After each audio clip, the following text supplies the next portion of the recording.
It's Quinn and Cantera on PYX 106.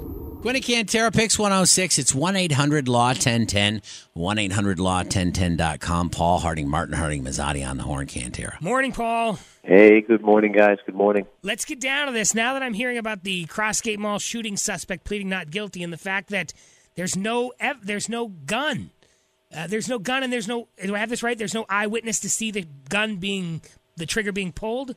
Well, yes. So they had a hearing, and ultimately the judge decided there was reasonable cause to keep the Albany jailed man in jail without any bail. So he's staying in jail, and they did have people who testified. You had an off-duty state police officer who was there, saw an altercation, saw a punch being thrown, and then he saw the defendant reach down to his waist, and then ultimately heard gunshots. So in the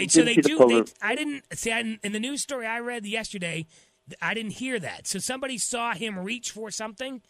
Yes. Yep. Okay. And then heard shots, and then they identified it to be him. So no, they sort of have got that piece down, but as always, these things happen so quickly, so many people.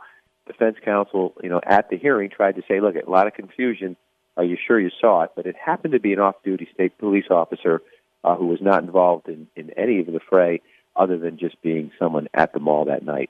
So he's charged with attempted murder, attempted assault, criminal possession, and criminal possession of a weapon with reckless endangerment. What would be the maximum penalty for this guy? Yeah, if he's kind of stacked these all up, there's years in prison potentially for this guy. And then if you kind of assume that at some point there will be a plea bargain, he's out on, I believe, and I still want to be misquoted here, but he was out on probation. He's on probation, so he already had some involvement with the criminal justice system. Okay. Doesn't help, kind of those things where you lose the benefit of the doubt for sort of a bad decision at the moment. It kind of shows a proclivity for doing some things outside of the law. So, I don't know. I guess we'd have to wait till this case progresses. But I don't see this thing going. I see this thing going by way of state prison if he's convicted. Now, as you say, did anybody see him pull the trigger? I don't know. It just seems when you talk about witnesses, because we heard reports, and even now people debate whether it was just one gunshot or multiple gunshots. Or echoes, but they only found one bullet hole. Is it possible there's a second bullet hole in the mall? That's a big mall. Yeah, it's a big mall. They would be able to figure that out, right?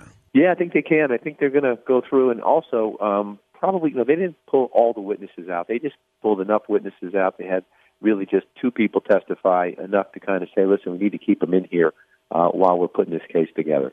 Hey, are you fascinated by this police thing that had a mistrial yesterday, this officer shooting? Yeah. I would say that, it's one of these cases that until you're there and see the evidence, I mean, if you're just looking at it in a cursory way, I thought there would be a conviction. But again, you look at these things and you have to sit through those days of trial and listen to all the testimony. And, I've been in that situation where if you really spend time, looking at the facts, they're different than sometimes the media portrays it. But in this one, it did catch my attention. Does the judge think about things like all the time wasted and all the taxpayer money wasted having to do this trial again? Does that factor in? I hope so. Yeah, no. I mean, it's hundreds of thousands of dollars.